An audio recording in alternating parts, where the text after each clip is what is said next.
Today on The Conservative Rebel, the same left-wingers who cheered on when Biden unilaterally tried to buy the votes of millions of college kids with his student loan program are now lecturing us about how the power of the president must be strictly limited. These people are claiming Trump's plan to abolish the education department is somehow unconstitutional. What caused this miraculous conversion? Since when have they pretended to care about the Constitution? To be exact, since noon on Inauguration Day when their political opponent took office. According to them, it's perfectly fine for a president to expand the power of the deep state, but the second he tries to give power back to parents and local communities, he's a dictator. We'll talk about all of that today on The Conservative Rebel.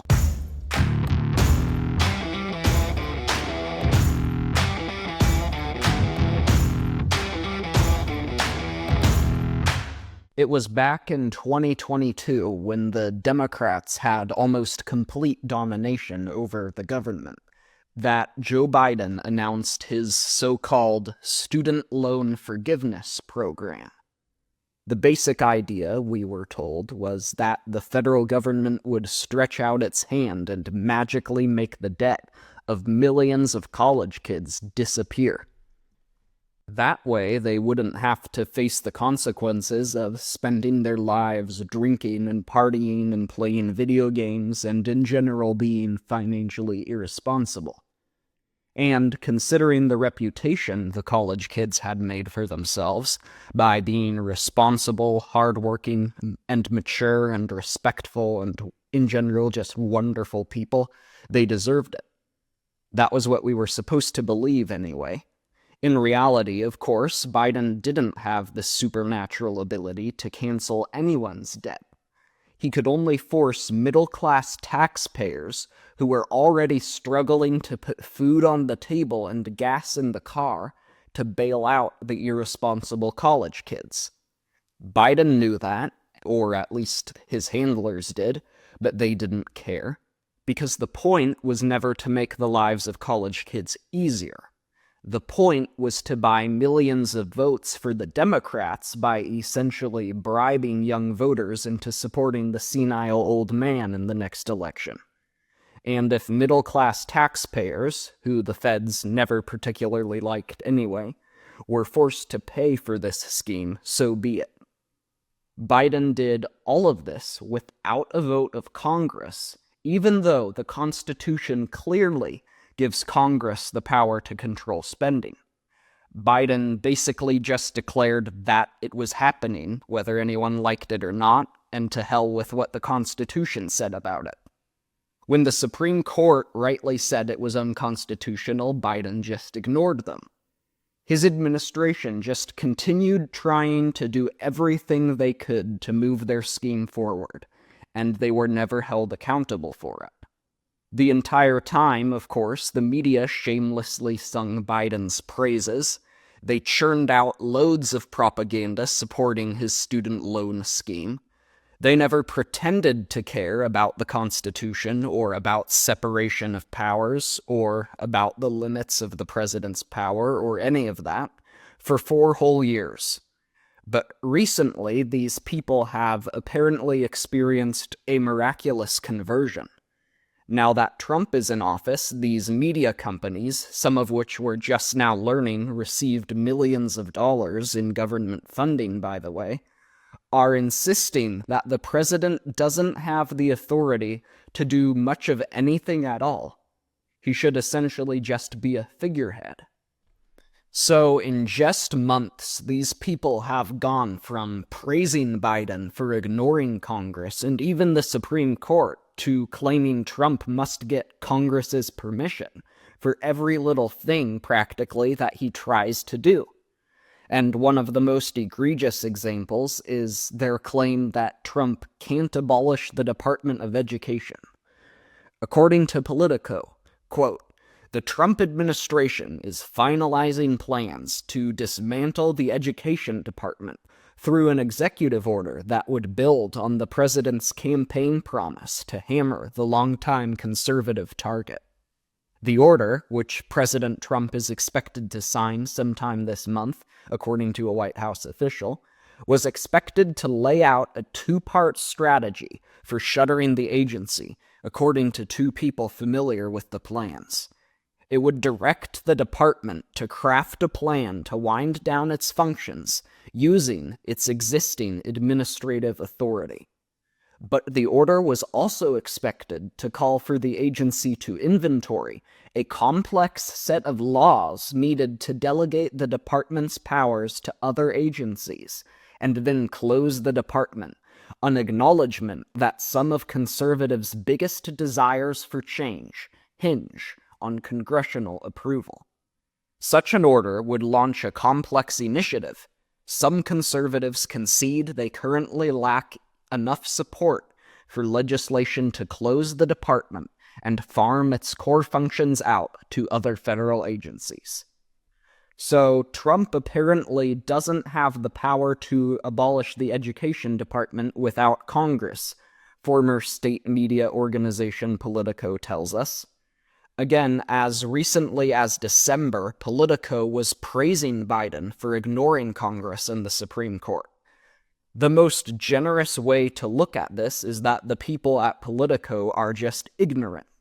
They actually think that the president can waste as much money as he wants on almost anything he wants, but the second he tries to save taxpayers some money, he's a tyrant. The other way to look at it is that they're total hacks who don't actually care at all about the Constitution and just want to try to stop the elected president from implementing his agenda, no matter how many lies they have to tell in order to do that. They're trying to get us to believe Trump doesn't have the power to abolish the education department because Congress chartered it, so only Congress allegedly can end it. But all of that is a lie. The education department itself violates the Constitution, especially the 10th Amendment. The Constitution doesn't give the federal government any power at all over education. It protects the rights of the states and the people to control that, along with pretty much everything else. So the law Congress passed, chartering the education department, is an illegitimate law. Trump doesn't have to obey it. In fact, he has a duty to try to undo it by abolishing this agency. He swore to preserve, protect, and defend the Constitution, and that means using the power he has to try to rein in the government.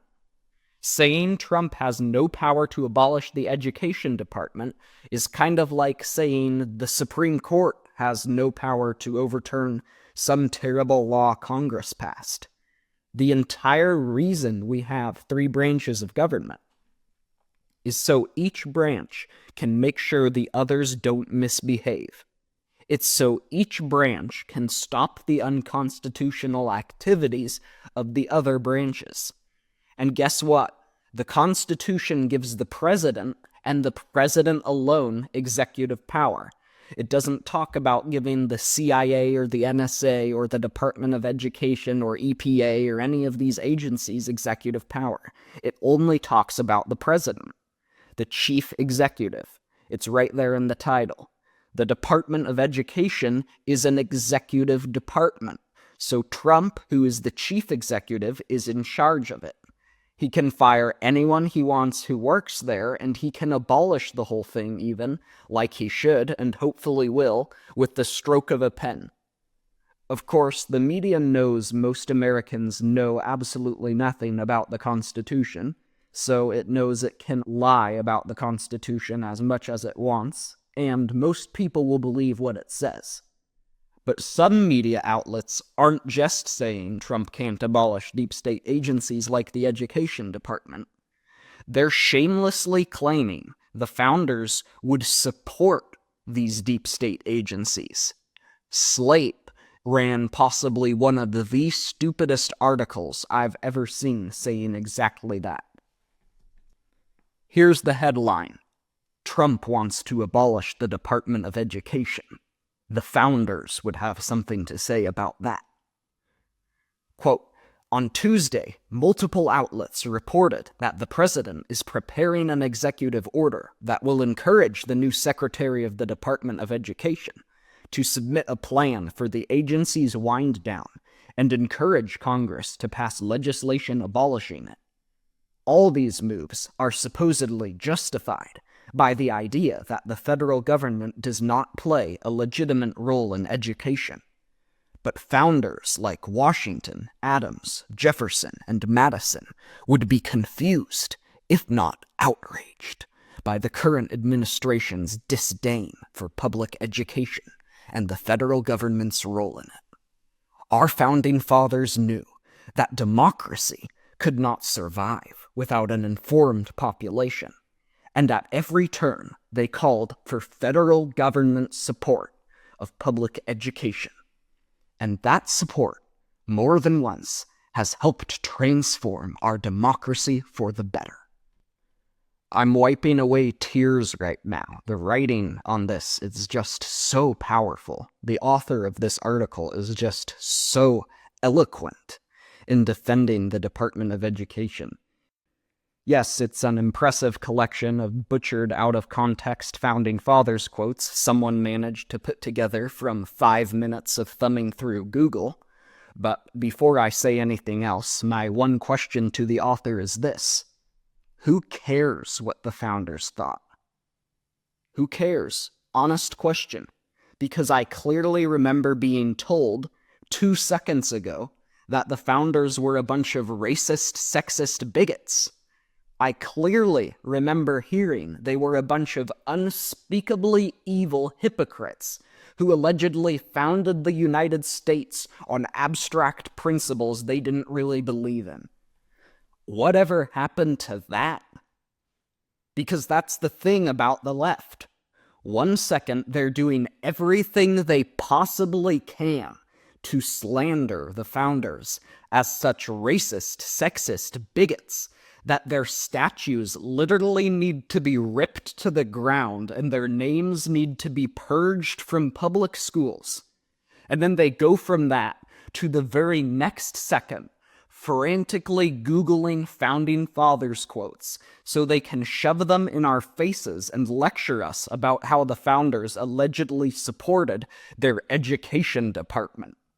They'll seamlessly go from, the founders were terrible, whip-cracking slave drivers, nothing they said matters, to, how dare you do this, the founders sure wouldn't like it. You know that Thomas Jefferson guy, he sure liked public education.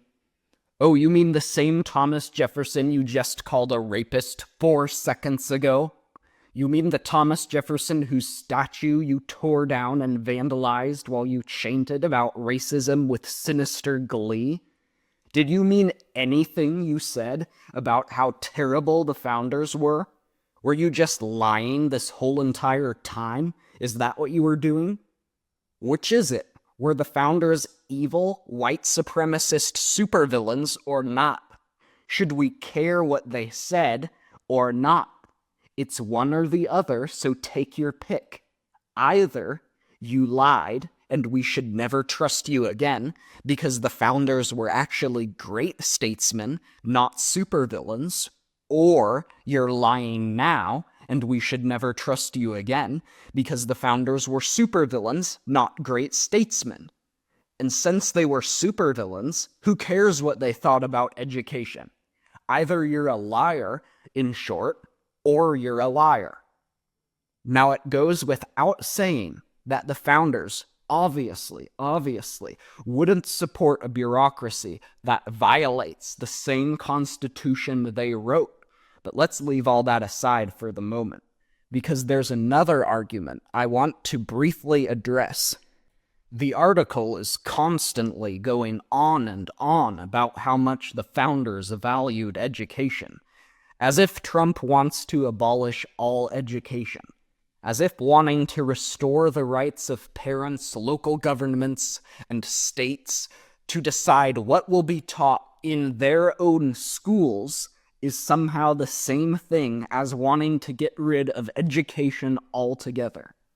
And the writers are just hoping that their readers are too stupid to realize that the two things are completely different, which in the case of Slate might be a safe assumption.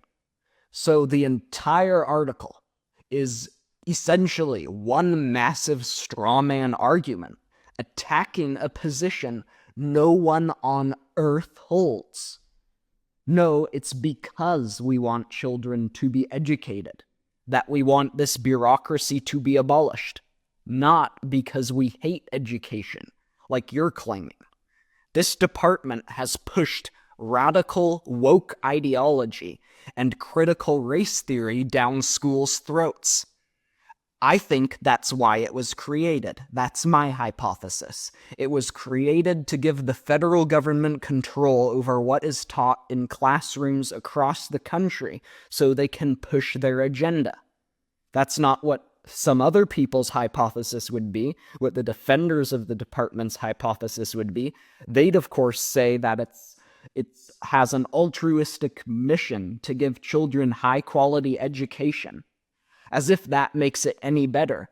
Because actually, if its purpose is to give children high-quality education, things get infinitely worse for you. If its purpose was to indoctrinate a generation of children into the nihilistic Marxist death cult of wokeness, transgenderism, and DEI, we could at least say that the education department was very effective in its mission. We'd hate its mission because its mission would be unspeakably evil, but we'd have to at the very least admit that it was very effective at carrying out that mission. But on the other hand, if its purpose is to give children a high-quality education, we can't even say that, because it has been a catastrophic failure in its mission. According to the most recent data, reading scores are continuing to drop at an alarming rate. Just 2/3 of 4th graders and only 31% of 8th graders can read with any proficiency. That is a disastrously low number, of course. Meanwhile, around 20% of American adults, which would be about 40 million or so, are now considered to have a low literacy level, even though 54% of adults still have a literacy level below 6th grade, according to the National Literacy Institute. So things are so bad that apparently those 54% of adults who would struggle to read at a 6th grade level are no longer considered to have low literacy levels in the grand scheme of things. That's apparently normal now. It's totally acceptable for a 40-year-old married man, for example, to be incapable of reading anything more complicated than Harry Potter. At this point, I have to wonder, can the 20% with the so-called low literacy level even read anything at all? 20%? That's probably more than the number of people who don't go to public school. So are you telling me there are some people who go through the whole public school system for years and they can't read? Is that what these statistics are saying? But here's probably the most damning indictment of the education department and the public school system at large that there is. America in 2025 has a lower literacy rate than it did in 1776. America is less literate now, with the vast majority of children being shipped off to public schools for practically their entire childhoods, than it did 250 years ago, when public schools didn't even exist and most people didn't go to any type of school at all. America has a lower literacy now that the feds spend hundreds of billions of dollars a year on education than it did before the federal government even existed. 21% of adults are considered to be illiterate in the US now, if you want to know how bad it is, according to the National Assessment of Adult Literacy. 21% That's well behind 35 other nations, even though we're supposed to be the most powerful and successful and prosperous nation in the world. In 1776, we had the highest literacy rate in the world. We put every country on earth, Britain, France, Spain, all of them, to shame. And we were still just a collection of colonies that hadn't even won their independence yet. Some studies show that America had almost complete literacy at the time of the Revolution, especially in the eastern regions towards the coast where there was more people and bigger cities. Again, we had no public schools of any kind back then. We had no federal government back then. We definitely didn't have a Department of Education back then. And yet the vast majority of people were able to read, write, and do math. John Taylor Gatto, the award-winning teacher and opponent of government education, you may have heard of him, used Thomas Paine's famous pamphlet, Common Sense, to show people just how literate the American population was back then. This is what he said, quote, Tom Paine's Common Sense sold 600,000 copies to a population of 2.5 million people, 20% of which was slave, and another 50% indentured. And he was right about those numbers. That's nearly a quarter of the United States who bought that book, counting slaves and indentured servants. And if you want to understand just how remarkable that is, I'm going to read one sentence from that book, Common Sense, to just kind of give you an idea of how complicated it was. We'll see how well we can follow it. So are you ready? We're going to read the sentence now. Quote, as a long and violent abuse of power is generally the means of calling the right of it in question, and in matters too which might never have been thought of, had not the sufferers been aggravated into the inquiry, and as the King of England hath undertaken in his own right to support the Parliament in what he calls theirs, and as the good people of this country are grievously oppressed by the combination, they have an undoubted privilege to inquire into the pretensions of both, and equally to reject the usurpations of either. That is one sentence from that book. Just one sentence. That's longer than most paragraphs would be today. Let me ask you this. How many Americans do you think could read that book today? A book filled with sentences like that. Well, if you look at what grade level Common Sense would be considered nowadays and compare that to the statistics of the grade levels American adults can read at, the number is shockingly low. Only around 10% of American adults could read and understand that book today. That's right, around 25% of Americans bought that book in 1776, and only about 1 in 10 Americans could even understand it in 2025. We have literally gone from the most literate and intelligent nation on earth to a country of absolute morons who don't know how to think for themselves. A country where the rising generation spends all their free time zombified on the couch, watching TikTok reels or whatever while they stuff their faces full of Pringles, just mindlessly glued to the shiny, flashing screen like fruit flies hovering around a light. Most people back then were light years ahead of most people right now. What does that tell you about our education system?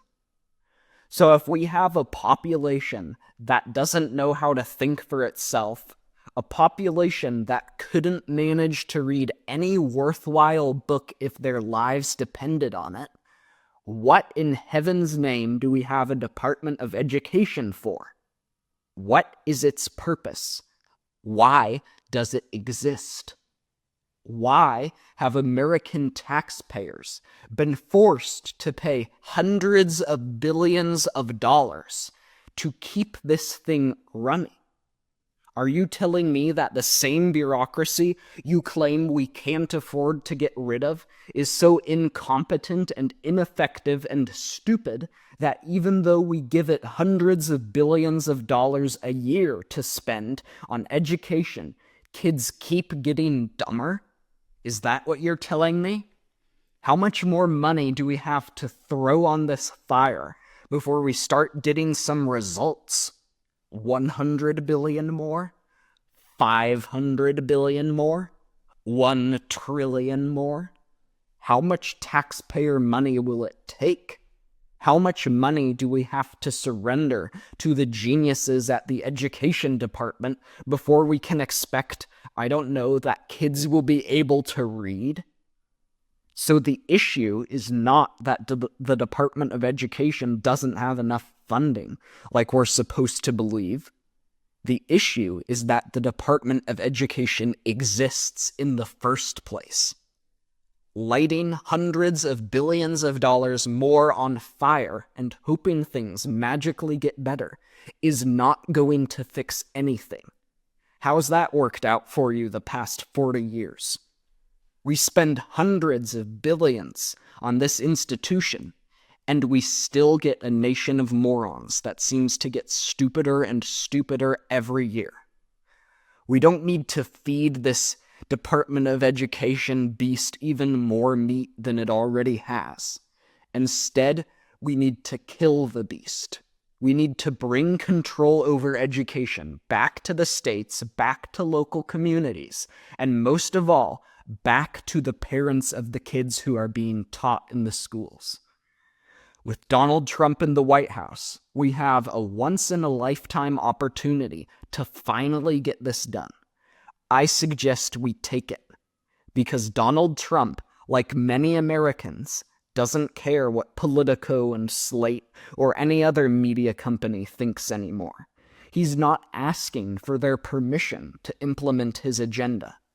And if Trump comes through on this and really does abolish the education department, it will be one of the most important victories for parents, for education, for liberty, and for sanity that we've had in a long time. Thanks for listening to this episode of The Conservative Rebel. I'll see you on the next episode.